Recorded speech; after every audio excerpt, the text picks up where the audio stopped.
Right, let's do a little bit of a roundup. St. Pauli Hoffenheim going into penalties, so we'll see if this ends before we finish up this podcast. But there were some notable results. Hertha knockout Elversberg, so Hertha can still dream of finally playing a DFB Pokal final in their own stadium. They have done this, but not the senior team. It was the second team in 1993. Has the first team reached the final before? Or is it just the second team? They have, but not when the final was in Berlin. Yeah.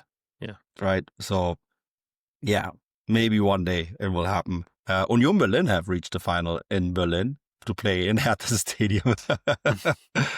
HSV knockout Heidenheim. That's notable. Can I just touch on that for a minute, Manu? Because obviously I wrote my newsletter on HSV, and for anyone who maybe missed their game against Wolfsburg at the weekend, Königsdorfer started and took the penalty, or a penalty that was awarded to Wolfsburg. Penalty was awarded to HSV, and he missed it. Now, this is a not a young player, 25-year-old player who's never scored a senior penalty. And there's a lot of kind of hubbub at full time about why he was given the penalty. And Poulsen came out after the game and said, well, I don't choose who the penalty taker is. There's a group of players who are penalty takers in the squad, and they decide on the day in the game who gets to take it. And as I said in my newsletter, I think it's a little bizarre that a player who's never scored a senior penalty is in that group of players. But okay, he's their kind of de facto number 9 this season, so maybe he has to be in it. Anyway, he steps up, terrible penalty, and then Wolfsburg go on and win the game. In this game, he gets pulled off after an hour, Manu, by for Glatzel, who's the other striker in that squad, in that team. And then 20 minutes later, HSV given a penalty, Glatzel steps up and scores it. And I think, as I kind of alluded to in my newsletter, I think we're going to have to see some big changes to that Hamburg attacking lineup going forward if they are going to start picking up serious points in the league. Because I think this game they scraped by. Obviously, there's Heidenheim got a red card just for full time. Just before half time, and they end up winning it with a penalty. So, yeah, I think it's just worth bearing in mind that, the fact that the striker who hasn't really been kind of coming up with the goods got taken off, and then his backup comes on and scores a penalty a few days after the first choice striker missed the penalty. So that's all I wanted to touch on in that game. But so much to talk about in terms of other games as well. There is. I mean, and then let's go further. Holstein Kiel beat Wolfsburg. We haven't really had much time to talk about Wolfsburg and the crisis that they're experiencing at the moment, and I think we now have to call it that. Should we just call it the Danish conclave? Oh, I suppose Holstein Kiel could be called that as well, couldn't they? Well, Kiel is like close to the Danish community. Yeah, exactly. Yeah, it's probably. We should have called this the Danish derby. It's not only close to Denmark, but like it's actually close to the actual Danish community that lives in Denmark and Germany. And funnily enough, one of the Wolfsburg games I've seen in Wolfsburg in that stadium was their relegation playoff games against Kiel. That Wolfsburg saw them off. Kiel get their revenge. I've seen pictures of this game. There's maybe 10,000 people there, which is really poor form. And Wolfsburg is such a funny place. It's a car city. It's a factory town. This time of this on a Tuesday evening, it's hard to get people to stay. They try to drive back to Braunschweig, Hannover, or wherever. And that's like one of the things that lots of people criticize about having a team like that in the Bundesliga in the first place, right? But we have to talk about the fact that they're now out of the German Cup, and despite all the heavy investments that they made. And, it's a great story for Kiel. We'll always do well in this competition, but I think the moment will come soon where we have to discuss Wolfsburg and, as you said, the Danish enclave that the sporting director, is it Christiansen, is installing there. One player at a time. Well, I can say that they were absolutely dreadful against HSV the weekend. They did not deserve to win that game by any stretch of imagination. And they've been pretty dreadful this season. I think, if I'm not mistaken, if you go on Opta's website and check the expected points table on the Bundesliga, I think Wolfsburg in the bottom 4 or 5.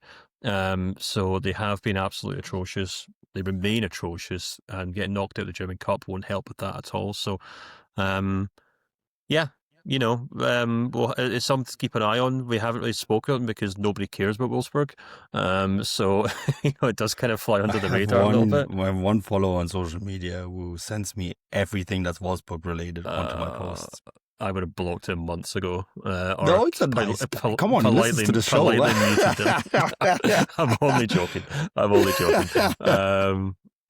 I do quite like that we do have some subscribers in the chat who are kind of fans of kind of niche clubs, and they do kind of jump in with a lot of, the news about those clubs. So we do appreciate that from time to time. But we'll have to keep an eye on things with Wolfsburg because they've not had a good start to the season. This game, if I'm being honest, Manu, wasn't entirely surprising.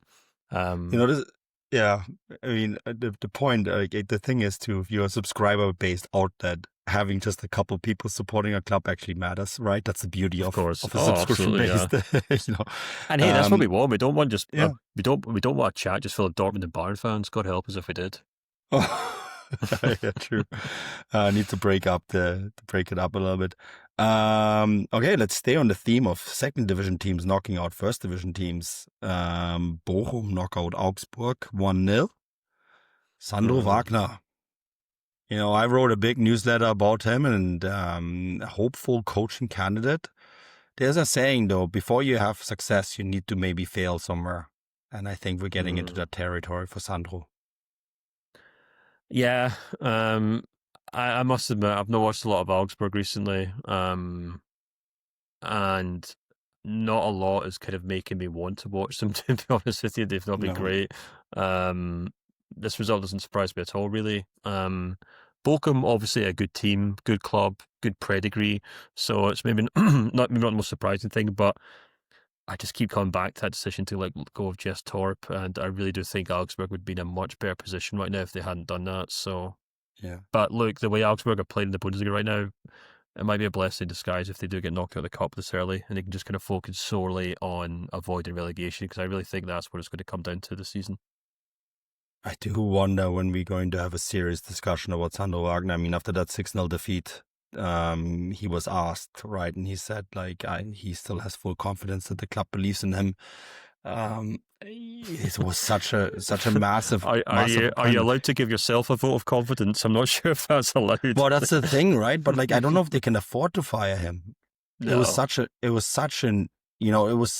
a for them it was such a big get, right?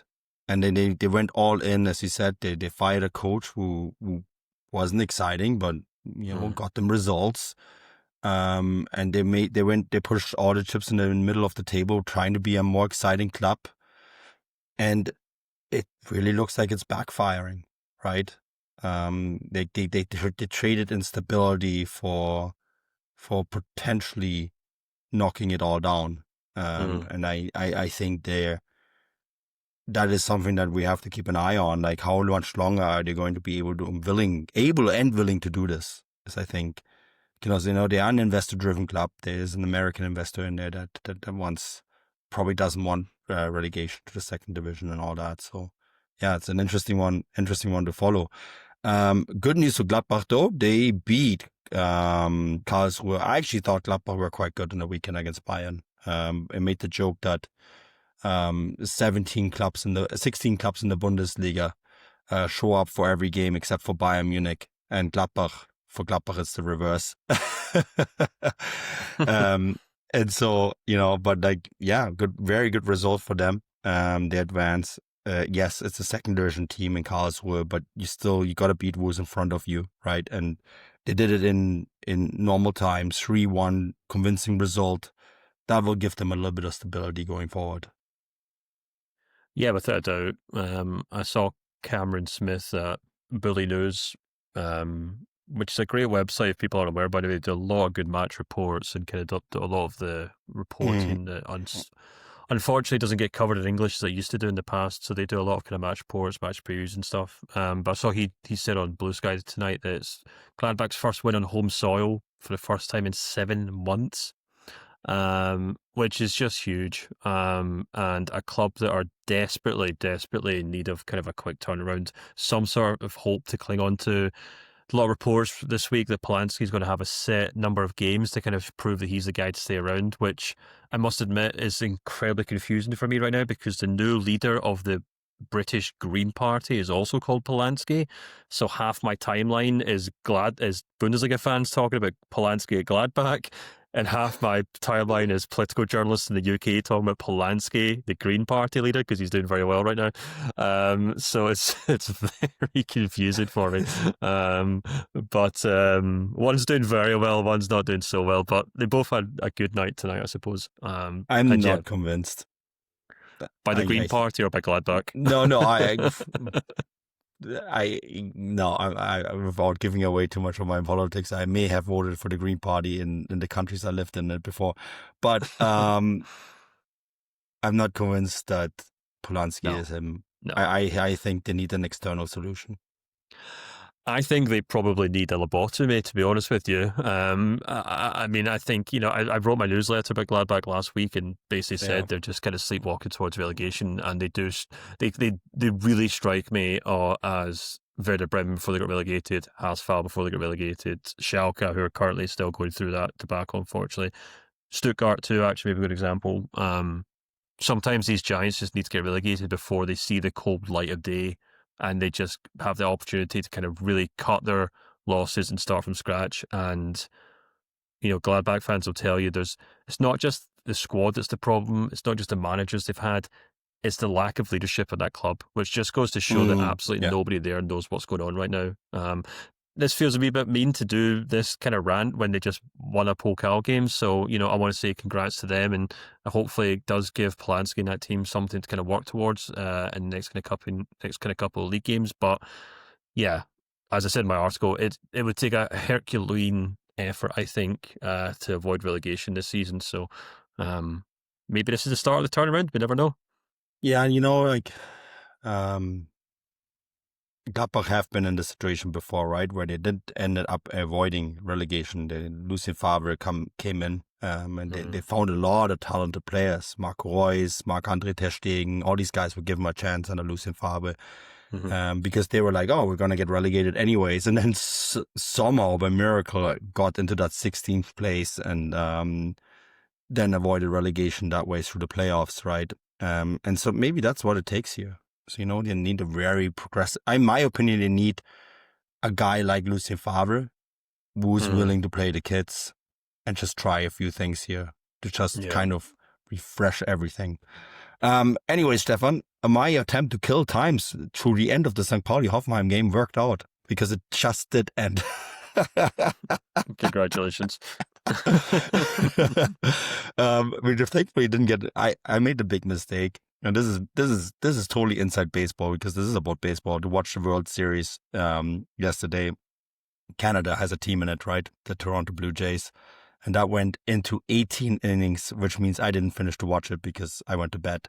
I was kind of worried this was the same kind of scenario here, with the penalties keeping going and going and going, but poor Albion Hajdari misses the penalty at the 9th penalty for Hoffenheim for St. Pauli to advance 8-7. Hauke Wahl with the winner there. Have to add here, St. Pauli had a last-second goal to equalize in extra time to actually get it to penalties. So, yeah, what a match. St. Pauli's through, Hoffenheim out. St. Pauli, man, they've been pretty good this year. Well, they haven't actually, Manu, because they lost their first 5 games leading into this match. So, in the last 5 games. Oh my God, I have not paid attention. Yeah, well, do you know what? I don't blame you, because I hadn't been paying attention either, actually. I went to, obviously, the Hamburg derby, and I thought, wow, St. Pauli decent. But, I mean, they have had a rough tournament. They had Stuttgart, they had Leverkusen, they've had Frankfurt in there. Hoffenheim, who beat them 3-0, actually, not that long ago, and then a very narrow defeat to Werder Bremen. So, I think when you take those fixtures and those results into consideration, I think tonight's results are actually pretty significant for St. Pauli, not just because they get through to the next round of the Pokal, but not just because they win this fixture, but because the way they fought back is really, really important for them as well.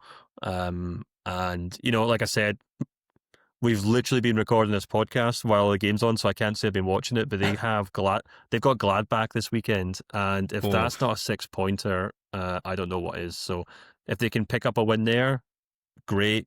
You know, they can quickly turn around that bad run of form. But equally, Gladbach won as well tonight, so that'll be a really interesting game to keep an eye on, I think.